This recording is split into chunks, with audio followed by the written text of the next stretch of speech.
everyone, welcome back. Today we're going to talk about 5 ways to get more out of your Zoom conferencing software. Zoom conferencing is a tool that allows you to have interactive online virtual meetings. It has become increasingly popular over the past few months as more people are working from home and our kids are doing their schoolwork from home as well. Most people just use Zoom as a standard video conferencing or audio conferencing tool so that they can see each other and communicate with each other. However, Zoom has so much more capability than that. And if you have recently purchased Zoom and are using it for your business, I want to help you make sure that you're really maximizing how you're using Zoom and really seeing that ROI that it can have for you and your business. Let's get started. My first hack for using Zoom is to make sure that you get it integrated with your calendar and scheduling tool. So for me, I have Zoom directly integrated with G Suite or Google. This way, when I set up a new appointment with somebody, that I can just press a button and a Zoom link is automatically added, and then I send that invite and I don't have to do anything else. You can also integrate Zoom with many of the most popular automated scheduling tools such as Acuity Scheduling, Calendly, Schedule Once. They all work directly with Zoom. So that way, if someone schedules a meeting with you, that Zoom link is automatically added and you don't have to do anything except click on the invite on your calendar and show up.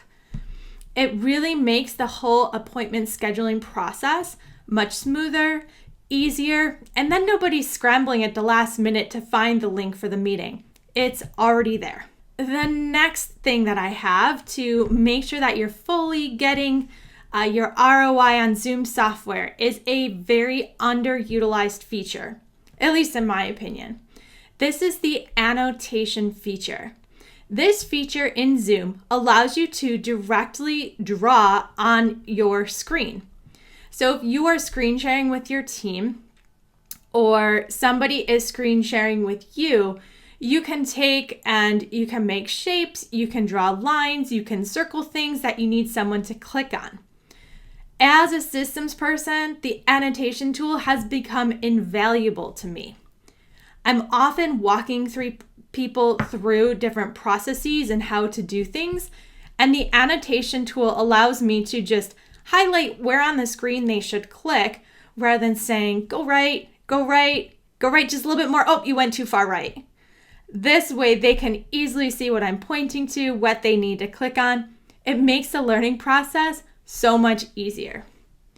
I've also seen annotation used across teams when they want to survey or have people select different options that are on the screen.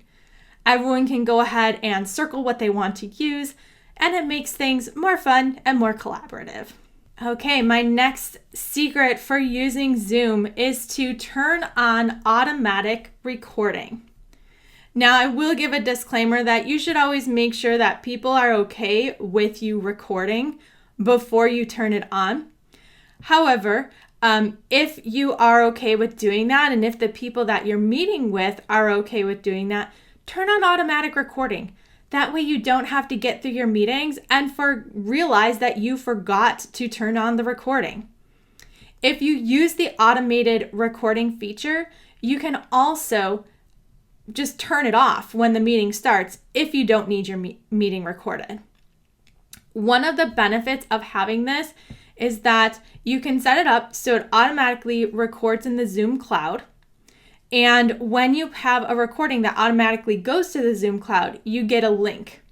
You can then take that link and share it with your team. Nobody has to try to pass around big video files or put them on a server. It's automatically there, and it's a part of the Zoom package that you're already paying for. Now, there are limitations as to how many recordings and how much space you can take within the Zoom cloud. It's based on your plan. You can always upgrade, and you can always download the recordings, say, once a month and archive them within your own files, so that way you don't use up all the space on your cloud. The Zoom recording feature is useful for so many things. If you are someone that wants to make training videos or conduct interviews with people, you don't have to get fancy and buy any type of special video software to record and edit the video. You can do it directly on Zoom. One of my favorite ways of using Zoom is to get a client testimonial.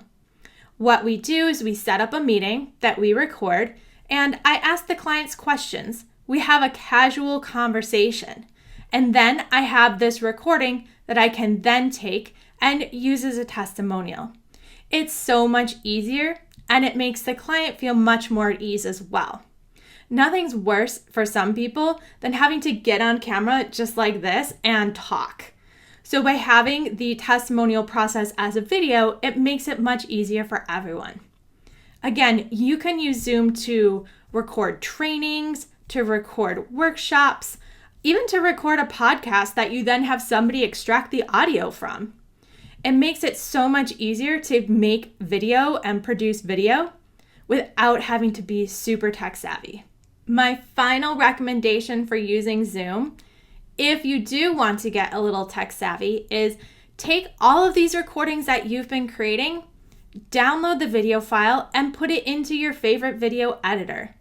And there you can go and you can take it and manipulate it, do what you need to make the video more customized and usable for you. If you're looking for a simple video editor that you don't really need to be super technological or have a fancy computer for, check out TechSmith Camtasia. I've been using this software for years, and it is fabulous and very simple to import a Zoom recording into, edit it, and then reshare it out. I hope you found this video useful and you now have some new ideas for how to leverage and maximize your Zoom account. I'll talk to you soon.